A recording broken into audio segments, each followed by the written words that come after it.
Good morning, students. Today, huh, it is your first lecture, and we will start from the second unit, that is cell. Cell, the unit of life. You are very much familiar about your surrounding, and when you are observing your surrounding, you are getting the two type of the object, living and non-living.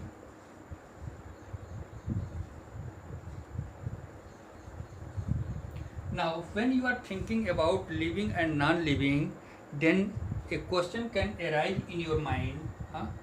What is the things which made or differentiate living from non-living? And then the answer of this one is the cell.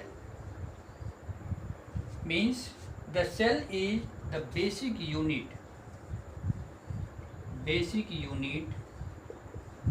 of all living organisms.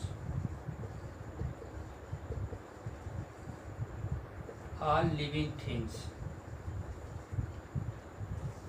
Any things less than the cell have no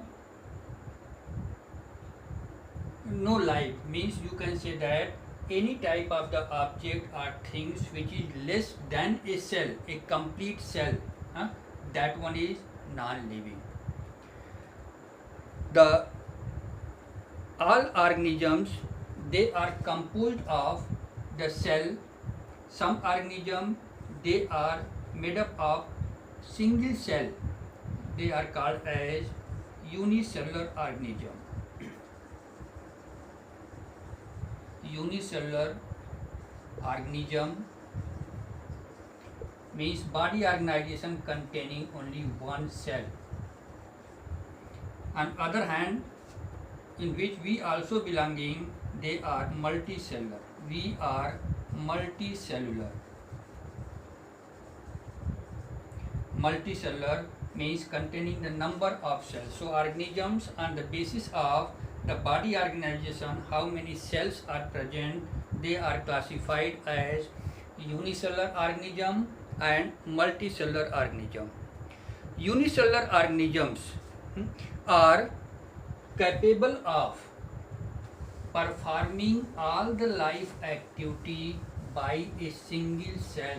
For example, any type of unicellular organism like unicellular organism like amoeba. All the activities performed by a single cell. Means if you are taking the structure of amoeba, here is single cell. The same cell is responsible or capable of performing nutrition,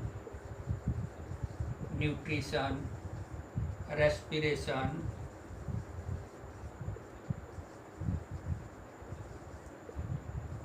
movement and locomotion, reproduction.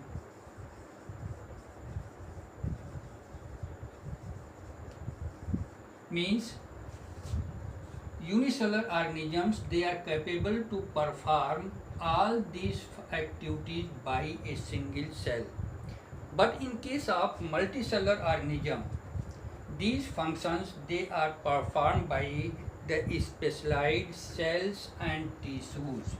In case of multicellular organism, like nutrition, for performing the nutrition, they having well developed alimentary canal or digestive system.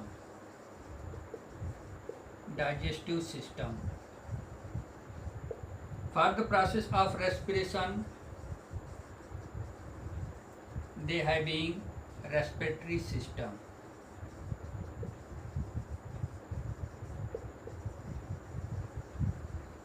So similarly, for the reproduction, they having the specific reproductive system, excretion, excretory system, transport and circulatory system.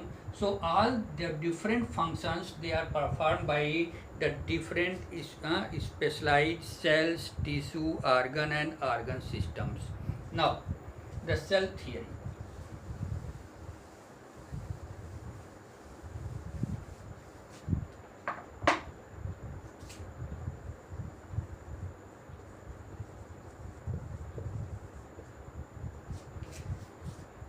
In 1838, the scientist Schleiden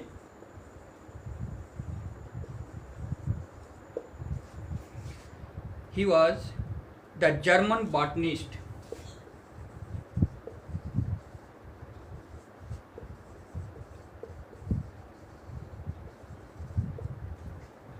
observed the different type of the cells. Large number of plants they were observed by the Schleiden, and all the plants he observed that all the plants they are composed by the different kind of the cells, and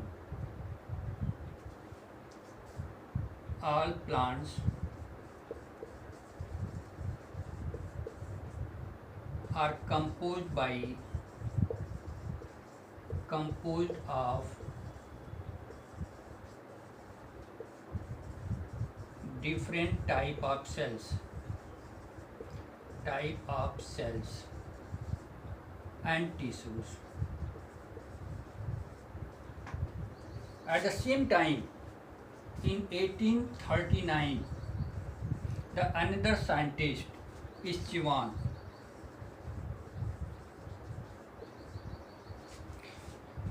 Schwann, British zoologist,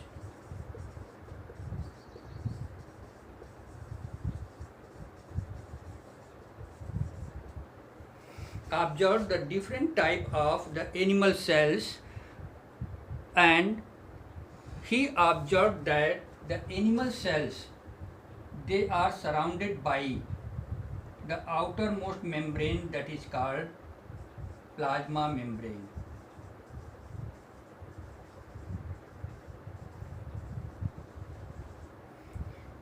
And also observed the plant cells, and concluded that the plant cells they are surrounded by one additional membrane which is unique with the plant cells, that is cell wall.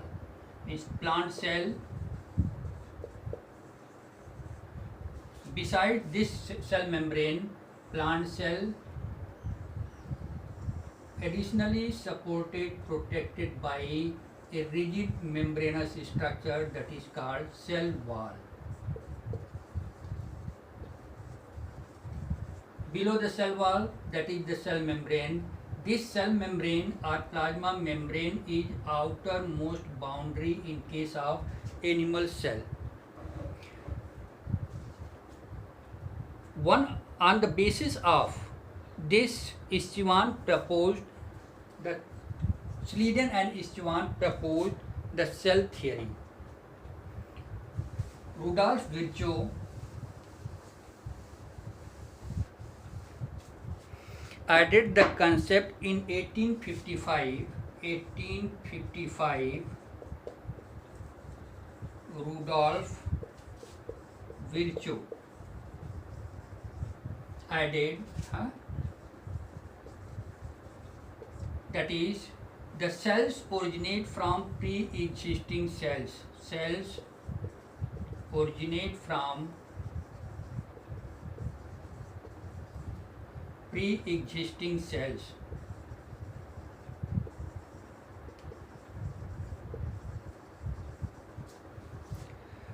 And it is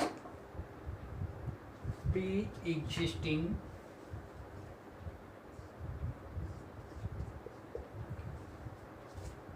named as omnis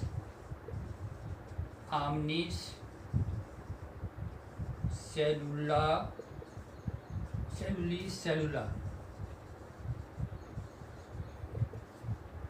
The meaning of this one omnis cellula is cellula, that is the cells originate from pre-existing cells.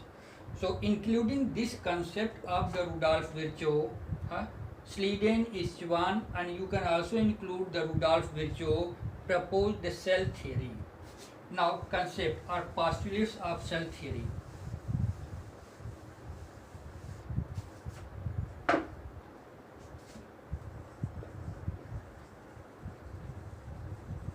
Postulates of cell theory.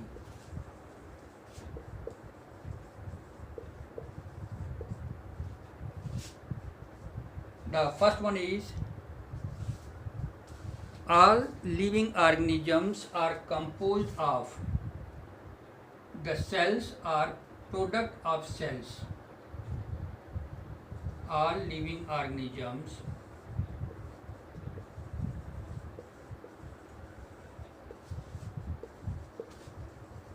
are composed of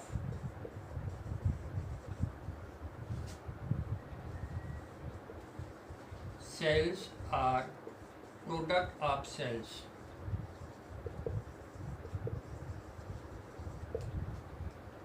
Second one is cells originate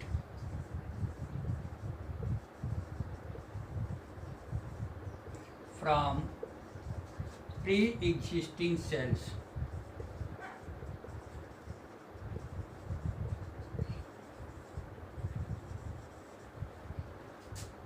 The third one is chemical composition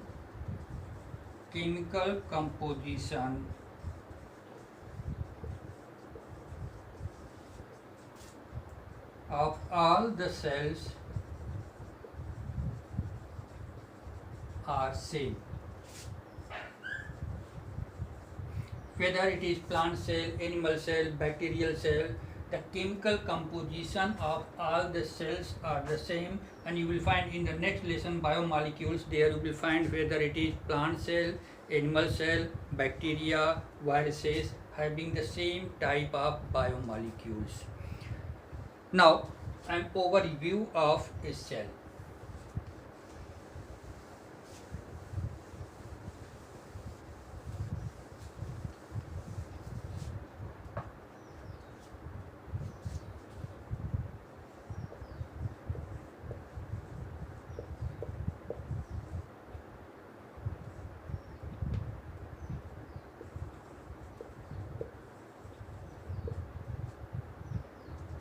In previous classes already you have observed onion peel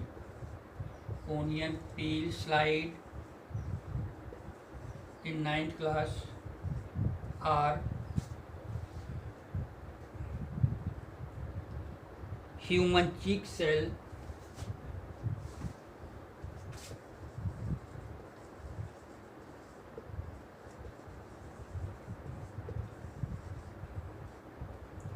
both slide you have prepared in 9th class, and there you have observed the onion peel slide, the cell that is the example of the typical plant cell, and the plant cell containing the outermost structure, that is the cell wall, and it is followed by the cell membrane,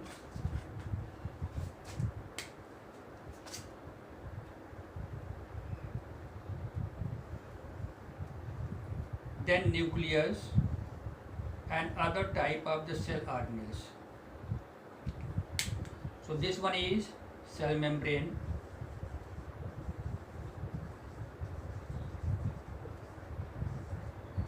here is the nucleus.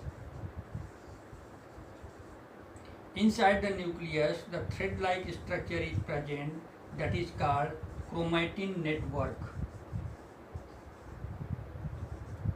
Chromatin network, which is transformed in the form of chromosomes. Chromosome is the bearer of DNA, that is deoxyribonucleic acid.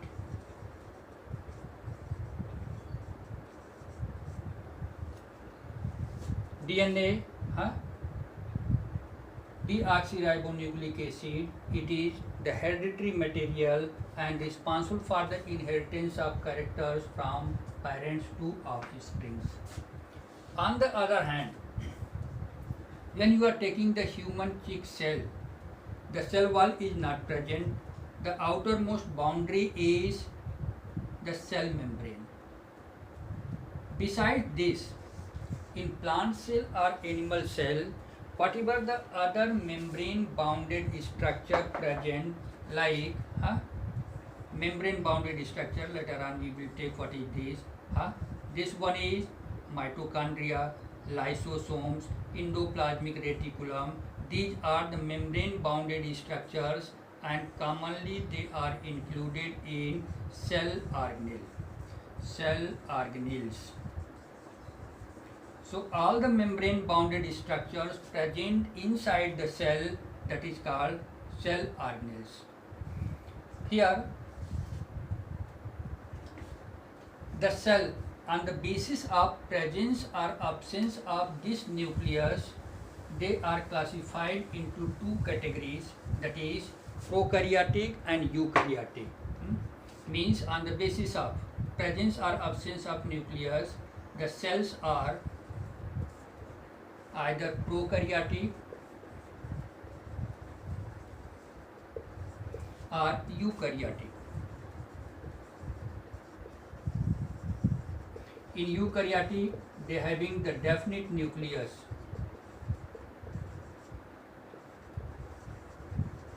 And eukaryotic, no definite nucleus. No definite nucleus, and commonly called as having the naked nucleus. Means nuclear content is not restricted by the cell membrane. Besides the nucleus, the eukaryotics, as we have taken, containing the beside the definite nucleus, eukaryotic also containing membrane bounded structures, that is called cell organelles. Membrane bounded structure mainly present inside the eukaryotic cell. The ribosomes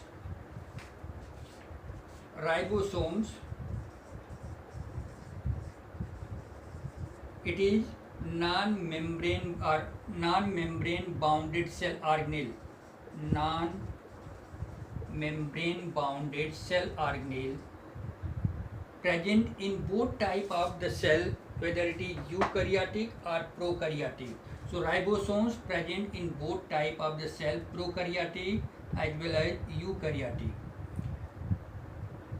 Ribosomes, besides inside the cytoplasm, freely present, or they are associated with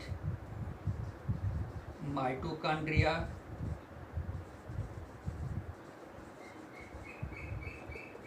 plastid, as well as they are also associated with endoplasmic reticulum. So mitochondria, plastids, endoplasmic reticulum containing the ribosomes. Ribosomes, they are also freely present inside the cytoplasm of the eukaryotic cell. Besides the ribosomes, in case of the animal cell, contains another cell organelle, animal cell, that is restricted mainly in animal cell, that is centrosome, non-membrane bounded organelles called centriole.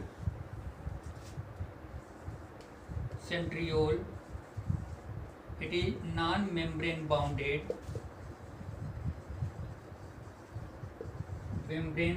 cell organelle.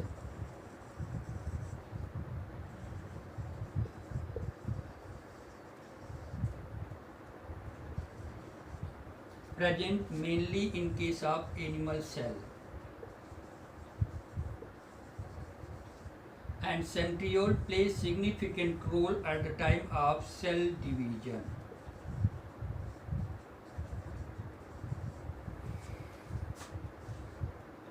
question, important question. The one difference you are getting, that is the difference between a plant cell and animal cell. So one more distinguishing feature, centriole, it is mainly associated with animal cell. Cells differ in size, shape, that greatly varies from cell to cell. When you will take the mycoplasm, in heading I am taking shape, size,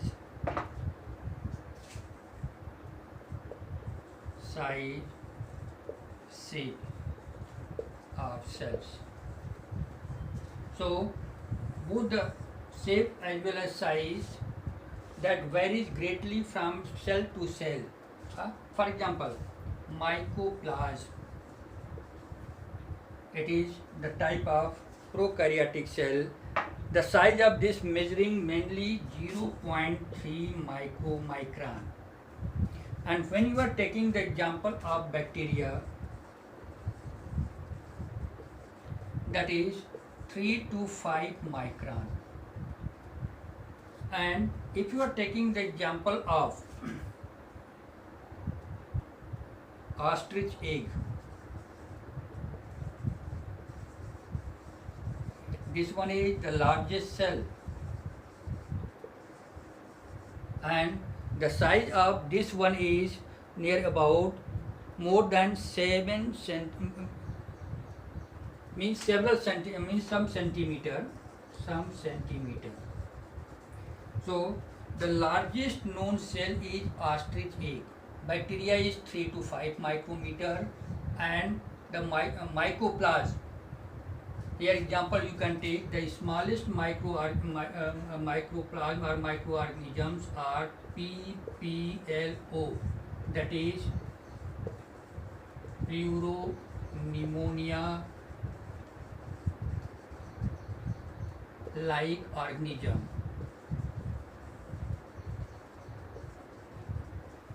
It is smallest known cell.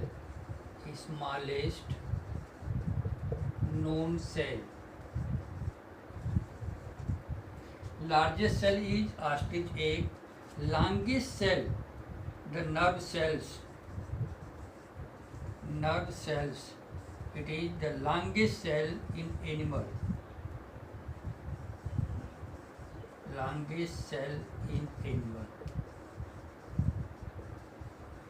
In case of plant, fiber, xylem fiber, xylem and phloem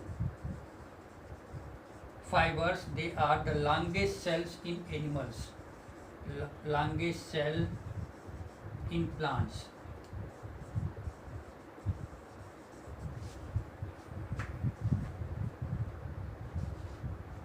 Now, size, you have observed the different type of the cells, they having the different size, starting from micron, 0.3 micron or certain fraction of microns to the certain centimeter. Even the fiber, it is 1 meter in length. Single cell is near about 1 meter in length. So great variation you are finding in the size of the cell. Now, the shape of the cell. The shape also greatly varies from cell to cell. It is disc-like, discoidal, disc-like. It is rectangular. It may be polygonal.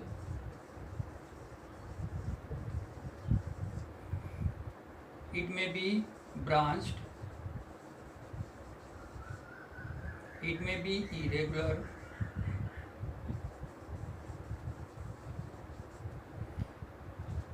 Columnar. So the different type of the cells having the different shape. Discoidal, as you are finding in case of RBC, that is disc-like. RBC, the red blood cells which are present in the human blood, that is discoidal. Rectangular, the plant cell, parenchymatous. They are the rectangular, spherical, or spherical, polygonal, having the number of corners.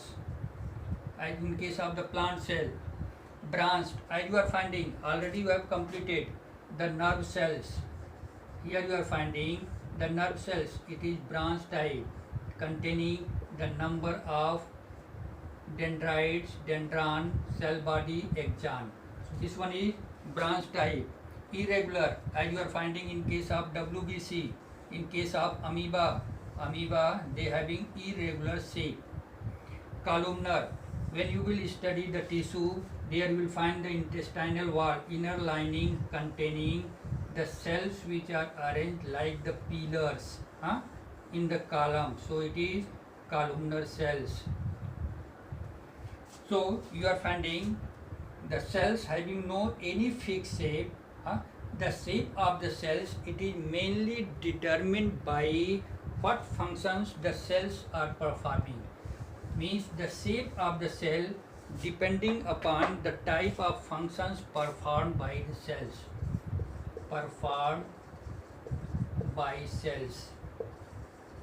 For example, as you have observed the structure of the nerve cells, they are branched, elongated and branched, that help in the conduction of message information. When you will observe the muscles, striated muscles, they are elongated, having the striation. In the tissue, animal tissue, you will find this striation or elongated portion causes the contraction. When the elongated cells contract, that causes the movement in that part and finally causes the locomotion. Now, today's we are taking up to this. The remaining part, it will be taken in the next video. Thank you.